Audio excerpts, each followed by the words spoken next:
네, 우리 옆뒤, 앞뒤 좌우에 계신 분께 인사드리도록 하겠습니다. 주님의 이름으로 사랑하고 축복합니다. 인사하시겠습니다.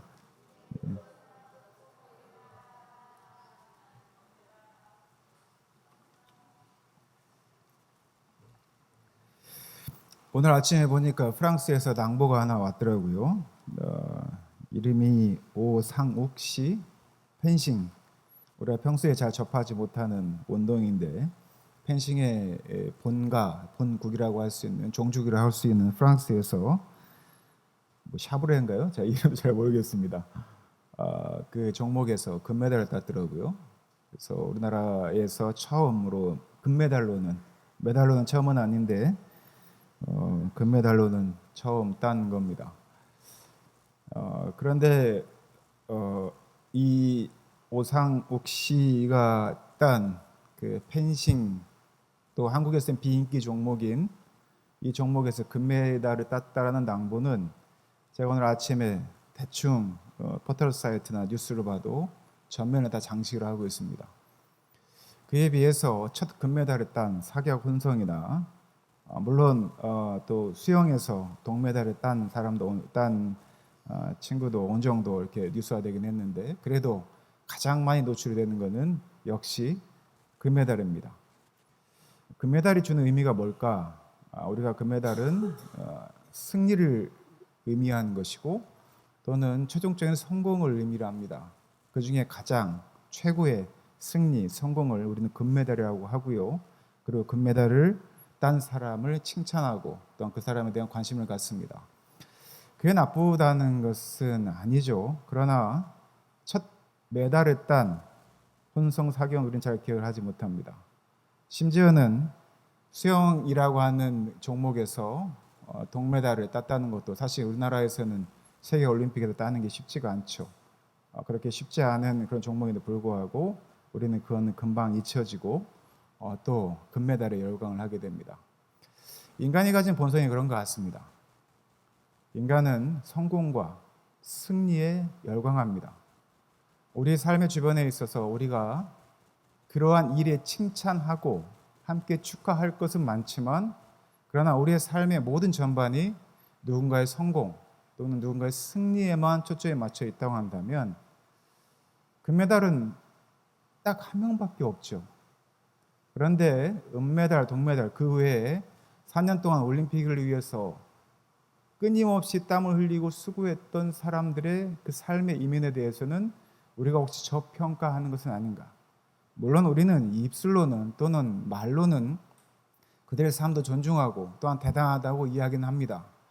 그러나 실제로 언론에서부터 우리 일상에서 보면 우리는 심지어 실패한 이들을 낙인 찍거나 아니면 배제하거나 또는 그것에 대해서 자질에 대해서 문제를 삼는 경우도 우리가 자주 발견합니다.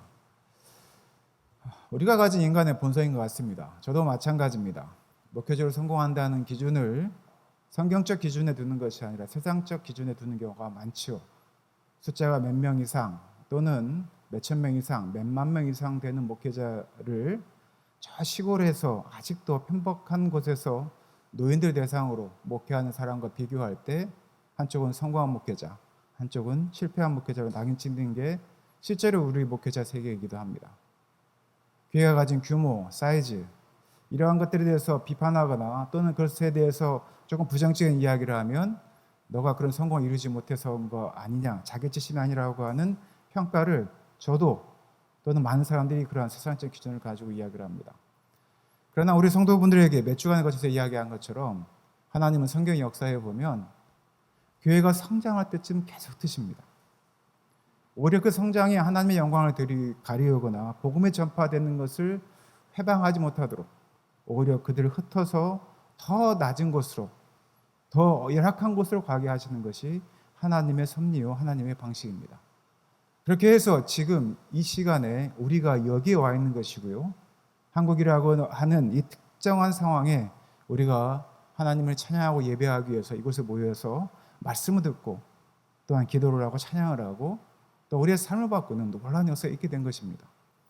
만약에 그렇지 않고 예루살렘이나 또는 이 중동 지역이나 유럽에만 머물러 있었다고 한다면 우리는 이 복음을 듣지 못하고 여전히 우리의 삶이 어찌할 바를 몰라 헤매는 그러한 존재로 살아가게 됐을 것입니다. 오늘 본문의 저자는 이사야입니다. 아모스의 아들 이사야라고 되어 있는데, 이사야라는 말은 여호와께서 구원하시다라는 뜻입니다. 이분은요, 예루살렘에서 남유다 예루살렘에서 선지자로서 네 왕을 거쳐가면서 선지자의 활동을 했던 사람입니다. 활동 시기는 언제로부터 시작을 하냐면, 북이스라엘과 남유다가 나뉘어져서 오랜 기간 동안 서로 대치하거나 서로 협력을 하게 됐는데요. 이 북이스라엘이 멸망하였던 기원전 721년 이때부터 활동을 했던 사람이 이사야입니다. 북이스라엘은 그 당시 가장 강대국이었던 아시리아라고 한 나라에서 멸망하게 되었고요. 그리고 남유다도 아시리아와 또 주변 국가에서 아주 군사적 압박을 크게 받고 있던 그런 시기입니다. 우리나라도 군사적 압박이 매우 심하죠. 이 시대를 조금 더 이해한다고 보면 우리가 그럴 수밖에 없는 게 지정학적 위치 때문에 북한과 여전히 대치되는 그런 상황이 있고, 그리고 그러한 대치 상황들 때문에 미국과 일본과 중국, 소련 여러 나라들과 군사적 협력을 할 수밖에 없고, 그리고 실제로 언제든지 전쟁이 일어날 수 있는 그러한 지정학적 위치에 있습니다. 그런데 오늘 본문 내용은 되게 좀 우리가 생각하는 것과 다른 말씀을 전합니다. 북이스라엘, 같은 동족이었던 북이스라엘이 아시리아에서 멸망한 그때 얼마나 남유다는 긴장 가운데 있었겠습니까? 아시리아의 힘은 점점 더 강해져 가고 주변 국가와의 어떤 군사적 전략이 아니면 남유다의 존속이 위험할 수밖에 없는 그런 시대적 상황에, 지금 이 급박한 정세와는 다르게 이사야는 오늘 본문과 말씀과 같은 평화에 대한 이야기를 합니다.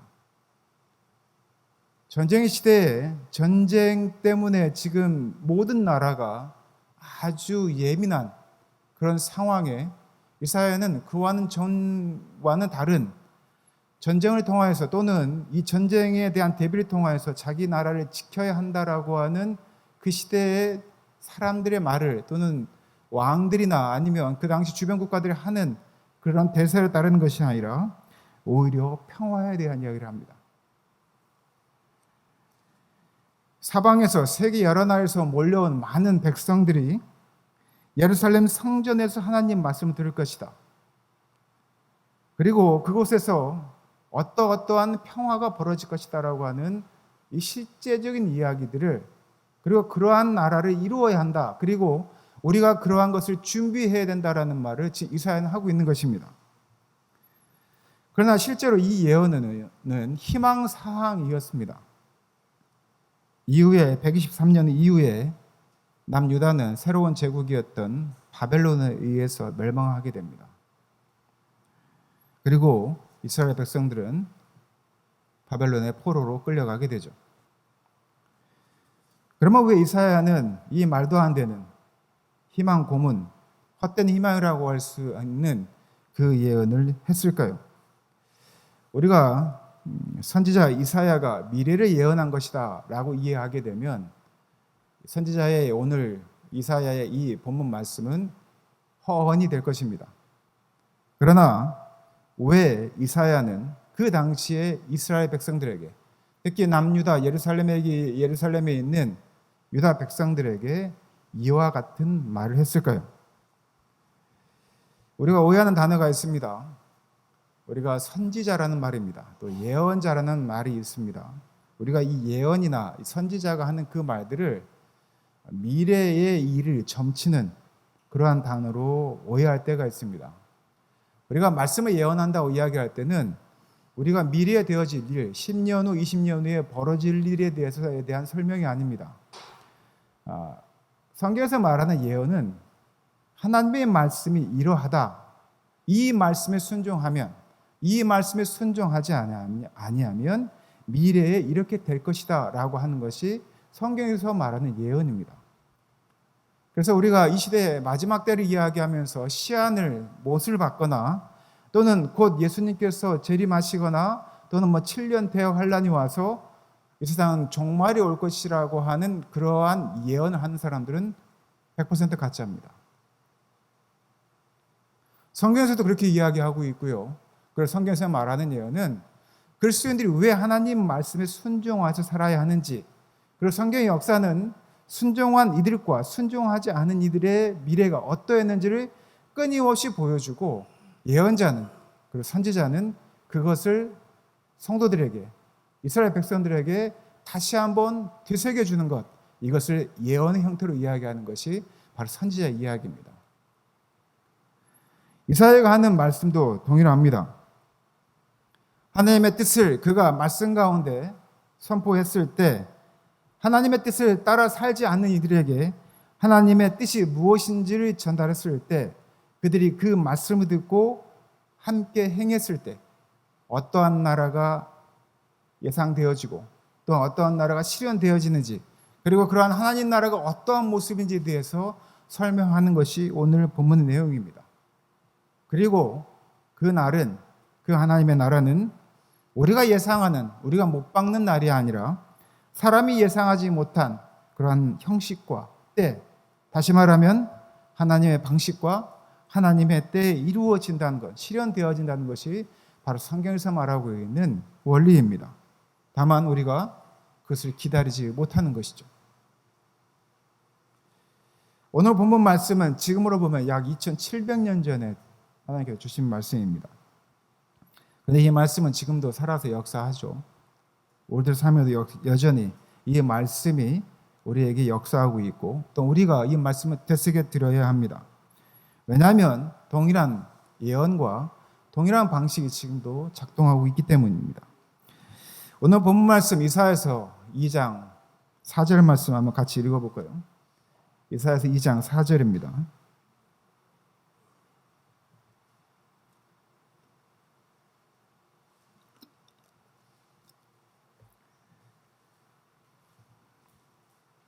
이사야서 2장 4절입니다.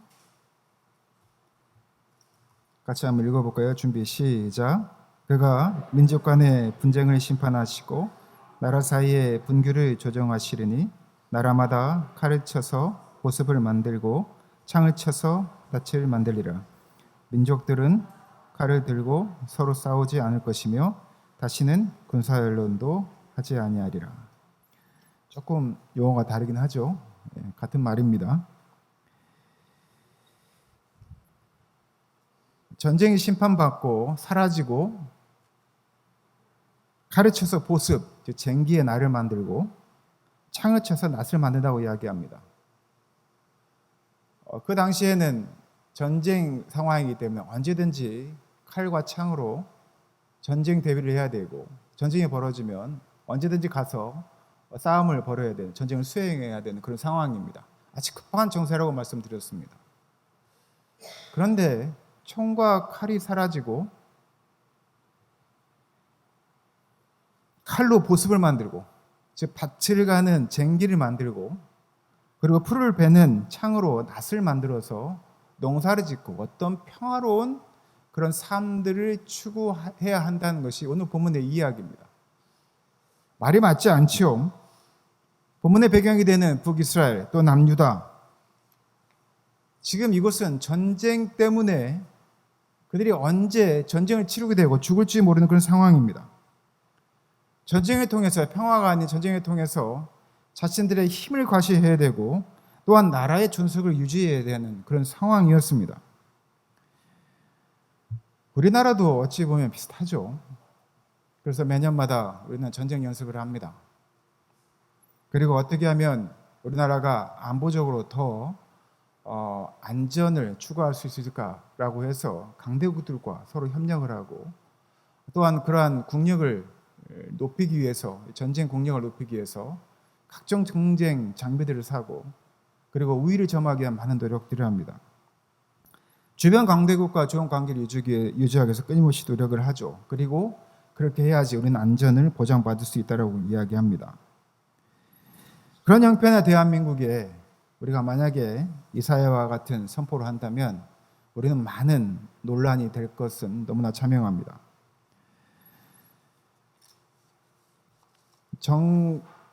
무가 바뀌면 정책이 많이 바뀌죠. 우리는 그것들을 수십 년 동안 많이 경험하고 있습니다. 평화를 선호하는 그런 정권이 들어와도 여전히 전쟁 준비나 하면서도 정책적으로는 많은 부분을 선회를 합니다.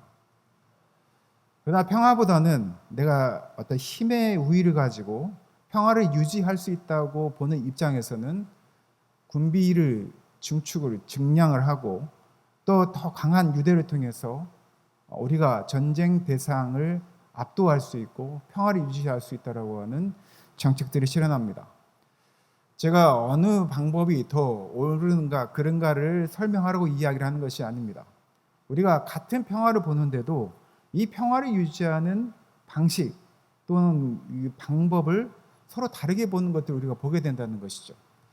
그렇다고 한다면 기독교적으로 성경에서 말씀하는 이 평화 연습, 또 평화를 우리가 유지하는 가장 좋은 방법이 뭘까? 특히 그리스도인들은 삶의 전쟁이라는 이 현장에서, 세상의 그 현장에서 어떻게 평화를 유지하고 또한 평화를 연습하고 또한 평화를 드러내는 하나님 나라의 모습을 드러낼 수 있을까를 오늘 본문을 통해서 좀 더 깊이 들여다볼 수 있으면 좋겠다는 겁니다.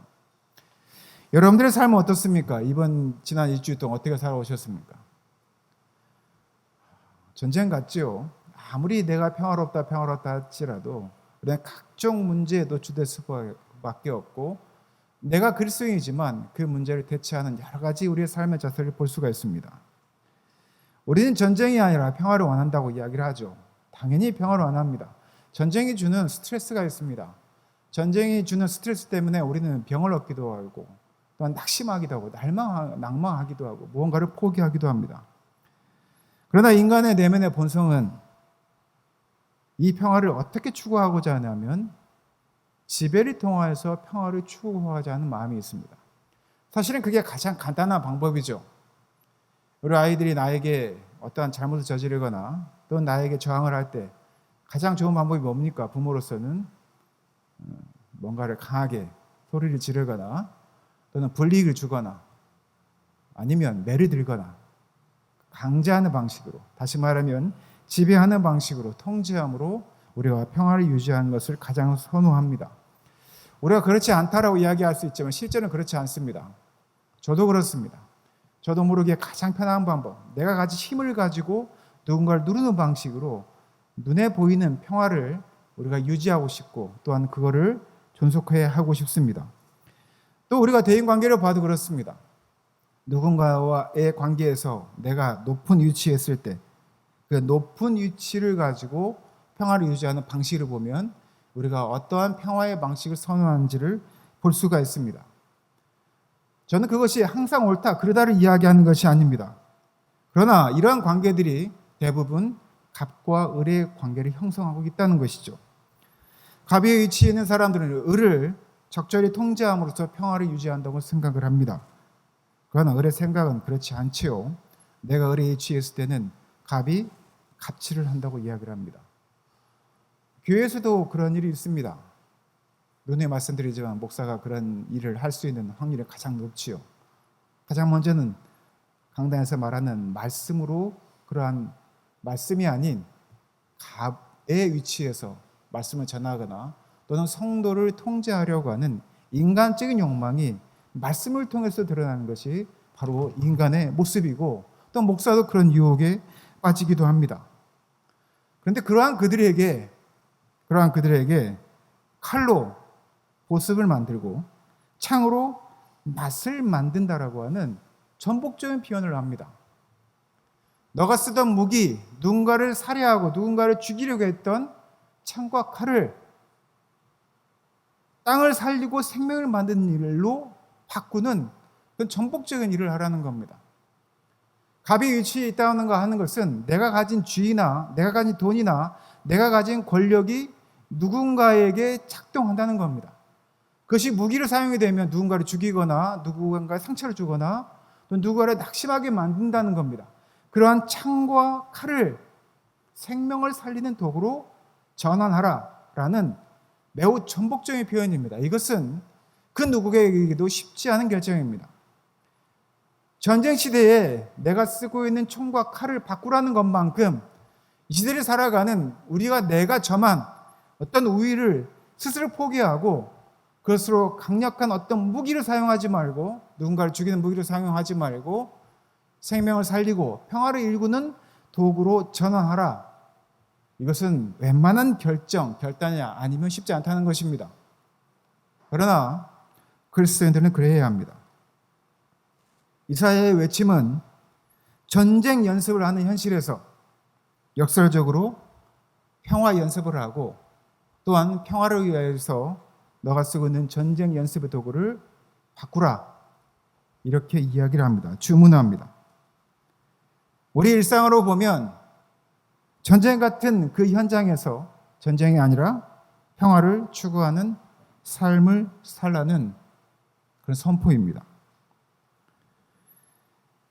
여러분들 개인의 삶에서 전쟁 연습을 끝내고 전쟁을 끝내고 칼과 창을 내려놓고 평화 연습을 하고 평화를 추구하라는 겁니다. 사랑하는 제일교회 성도들이 가지고 있는 칼과 창이 무엇입니까? 여러분들이 생각하는 칼과 창이 분명히 있을 겁니다. 그걸 내려놓으라는 것입니다. 그것으로 쟁겨와 낫을 만들라는 것입니다. 생명을 살리라고 하십니다. 평화 연습을 하라고 합니다. 밭을 일구라고 하십니다. 그곳에 씨를 뿌리고 열매를 맺고 생명이 살게 하는 일을 하라고 하십니다. 우리는 이런 평화가 서로 동등된 위치를 갖는다라고 생각합니다. 물론 그게 우리의 평화에 일조하는 건 맞습니다. 당연히 평등해야 합니다. 저는 맞는 말이라고 생각합니다. 서로 동등된 위치를 가져야 되고요. 또한 그러한 동등됨을 우리는 추구해야 된다고 봅니다. 동등됨이라고 하는 것은 어느 누구도 갑질에 이취하지 말라고 하는 것이죠. 그러나 인간 세계는요, 완벽한 평등, 완벽한 동등함을 가질 수가 없습니다. 어느 세계든 교회도, 가정에도, 세상에도 항상 갑과 을의 위치가 있고 누군가는 우위에, 누군가는 하위에 존재하는 것이 우리 인생입니다. 남자와 여자, 어른과 어린아이, 사장과 부하 직원, 또 여러 가지의 나라와 나라 사이에 그런 위계들은 반드시 존재합니다. 어쩔 수 없이 생기는 그런 위계들 가운데서 우리가 어떻게 평화를 추구할 수 있을까? 우리가 어떻게 하면 동등함을 추구하며 동등해질 수 있을까? 그 안에서 어떻게 하면 평화를 우리는 추구할 수 있을까?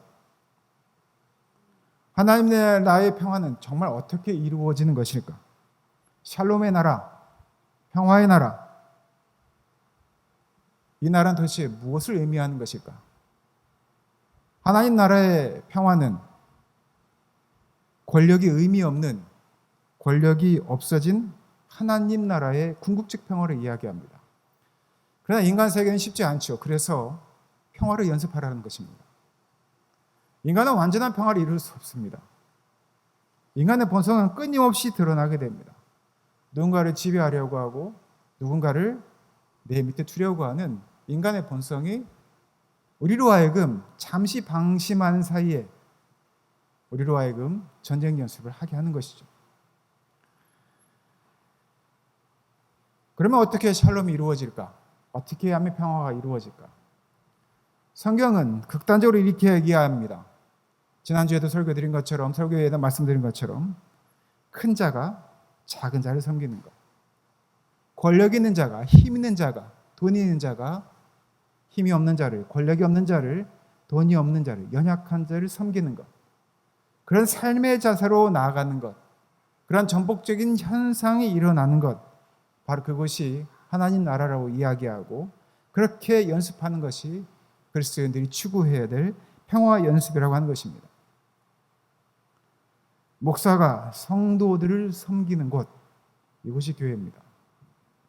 교회 중직자가 이제 막 교회에 오신 성도들을 섬기는 곳, 어른이 어린 아이를 섬기는 곳, 유일신 하나님을 믿는 자들이 우리가 우상을 섬기는 자라고 믿는 그 사람들을 섬기는 것, 이게 평화 연습입니다. 그러면 우리의 한국 기독교에서 표면적으로 드러나고 있는 기독교가 타종교를 향하여서 또 이방이라고 여겨진 사람들을 위해서 하는 전쟁 연습이 어떻게 평화 연습으로 바뀌어야 되는지를 우리는 잘 알 수가 있습니다. 힘과 권력과 돈으로 확장하려는 곳, 이러한 곳은 하나님 나라가 아닙니다. 하나님 나라는 그렇게 평화가 이루어지지 않습니다. 하나님 나라는 그리스도인들이 낮아지려고 하고 오히려 무력해지려고 섬길 때 하나님 나라가 형성이 됩니다. 그런데 교회가 어느새 권력 지향적인 곳이 된 것 같습니다. 교회 안에 칭찬받는 이들이 단지 성공하고 그리고 뭔가를 이루신 승리한 자들에게만 초점이 맞춰져 있다고 한다면 그것은 하나님 나라가 또는 교회가 지향해야 할 그런 하나님 나라의 모습은 아닐 것입니다. 목사든 교회 성도든 또는 교회든 하나님 나라의 지향점이 무엇인지를 알고 전쟁 연습이 아닌 평화 연습을 통해서 평화가 무엇인지를 교회를 통하여서 내 개인의 삶을 통해서 여러분들의 삶의 현장에서 보여주는 것이 바로 하나님 나라를 이루는 것이고 그것이 하나님 말씀에 온전히 순종하는 것입니다. 저는 저희 교회가 여성과 남성 그리고 어른과 어린아이 그리고 사회에서 갖고 있는 나의 직업 또 이 모든 것들이 동등하게 존경받는 교회가 되기를 바랍니다. 그러나 그 방식은 폭력적인 방식이 아닙니다. 그것들은 섬김의 방식입니다. 위치가 바뀐다고 해서 우리가 샬롬이 이루어지는 것이 아닙니다. 저는 여성 목사, 여성 장로를 찬성하는 입장입니다. 그리고 현재 몇몇 교단을 제외하고는 저희 교단은 여성 목사, 여성 장로는 아직 없지만 여성 목사를 인정하고 있고 또 몇몇 교단을 제외하고는 대부분 지금 여성 목사를 인정하는 그 사회적 분위기로 또는 목회적, 교단적 분위기로 흘러가고 있습니다.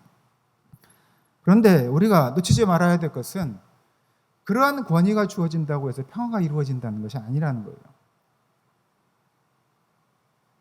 그것이 우리에게 평화나 동등됨을 추구하는데 조금 더 나아가게 하는 우리의 마음 자세를 바꿀 수 있지만 우리가 어떠한 취에 있든지 간에 섬김의 자세로 그것을 바라보고 나아가지 아니하면 우리가 아무리 위치가 바뀌고 지위가 바뀐다 할지라도 그것은 전쟁이 흐를 수밖에 없고 평화는 이루어지지 않는다는 것입니다.